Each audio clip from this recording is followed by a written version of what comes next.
All right, so just before we get started here, I wanted to kind of restate the importance, the potential of tabular data. So let's look at these four companies. Between them is nearly half the world's population. And what made them all so wildly successful is their ability to use tons and tons of tabular data. What we're going to be talking about today is how to pre-process this data. And some of you may already know, there's two different types of tabular data. We have continuous data, so like numbers like we're used to, like temperature, and categorical. So if we take the example of selling a house, it could be what neighborhood it's in, what type of property it is, so commercial, etc. And if it's a bungalow, two-story, detached, things like that. First, let's look at continuous data. There's two different techniques we can use for pre-processing. The first is normalization, and that's taking all of your data and compressing it into a certain range. Usually it's between 0 and 1, but you can define whatever range you'd like.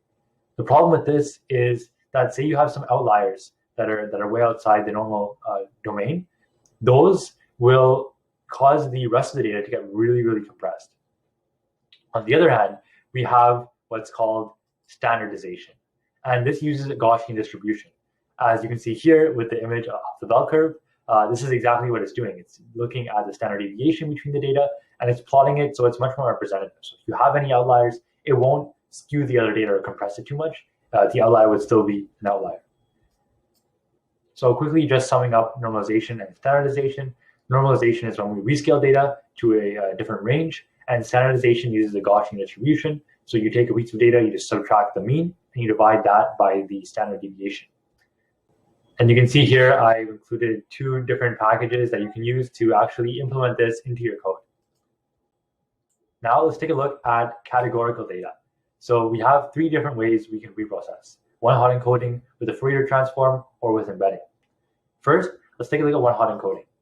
What it does is it takes a numeric representation of any categorical attribute with n number of labels and transforms them into n binary columns. So what I mean by that is, if you take a look here at this example I got from the internet, you can see that there's like generation here, 1 through 6. So it has a label, right?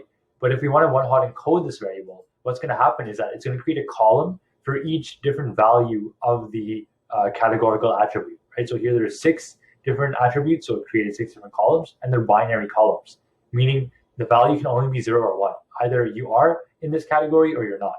And going across here, you can see it's only one category at a time. This is another example here, right? There's 3 different foods, and they create 3 different columns. This is quite easy to implement, and it's a quick way to kind of represent any categorical attribute. Now, let's take a look at the Fourier transform. This one's a little more complicated, but what's happening here is they're composing a signal, decomposing it into the frequencies that make it up. So you have some seasonality, and you're able to convert it into a frequency graph as shown here that you can then plug into the AI model to read from that. So how does it work? Well, first, let's look at a sine wave, right? If we're looking at the height of the wave, it can be represented by the amplitude, in this case, 1. If we take another wave with amplitude 2, and we add these two waves together, we get a wave that has an amplitude of 3. Okay, now stay with me here, it gets a little more complicated. We're taking all those 3 waves, we're adding them together to create a third wave right here. And to decompose this signal, this third wave, into a frequency graph, as shown on the right, we need the frequency of the signal, the amplitude, so its height, and the phase shift, so if it's shifted however so. How we do that mathematically is by making a function here that is representative of all the cosine, sine, all the sinusoidal functions within a certain domain. And what we have to do now is figure out the coefficients ak and bk. A little bit of complicated math here. I don't really have to understand this entirely, but what you do have to understand is that with this Euler's formula as well, we're able to arrive at the coefficients ak and bk. So what all this is, to sum up, is that any continuous signal in the time domain, right, so any signal that has a pattern over time, can be represented uniquely and unambiguously by an infinite series of sinusoids. And that's what we're doing with this, right? We're taking the series from 1 to infinity, infinite series of sinusoids with the different coefficients here that can represent a function f of t, which is this third wave right here.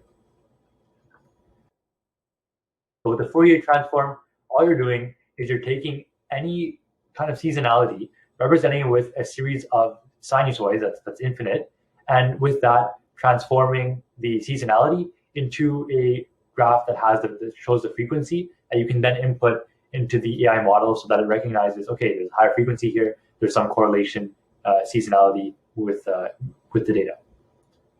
And finally, for categorical variables preprocessing, we have embedding.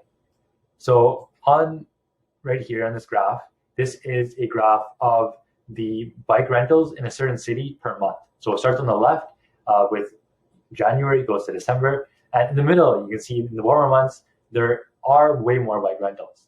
So we want to actually recognize patterns here and be able to encode them into the variables, right? We can intuitively kind of see there's some kind of relationship, correlation going on here.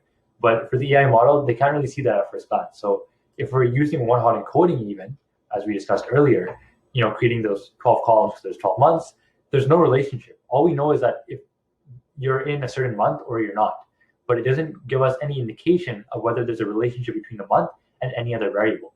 So as it says up here in this text, with embedding, you're able to recognize patterns in the data set between categorical variables and encode them into each value itself. This is a more detailed look at the bike rentals over time. And you can see even there's some weekly seasonality going on, right? Every week, maybe every weekend, there's a spike and then a drop, things like that. So we want to be able to encode all of this information into the model. And when we actually capture the relationship between categorical variables, say this first one here could be the rentals, second one could be the duration of the rental, third one could be like maintenance costs or something like that, we're able to look at the relationship between the month and each of the variables that we choose, however many we like, and it's pictured here. It's displayed, it's converted into a continuous feature.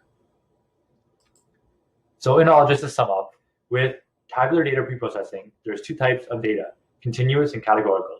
For continuous, you have the choice of either normalization, which is kind of rescaling your data, or standardization, which uses a Gaussian distribution or a bell curve to smooth the data out and bring it together.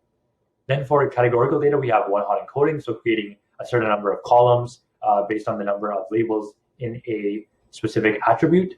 We have the Fourier Transform, which decomposes a signal into its frequencies using a bunch of complicated math, but just so we know that any seasonality can be represented by an infinite series of sinusoids, and that's what it's doing.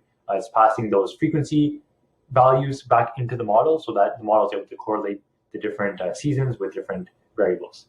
Finally, we had embedding, which takes a look at the relationship between categorical variables and the data so that it's able to convert any seasonality of sorts into a embedding, which is a continuous variable.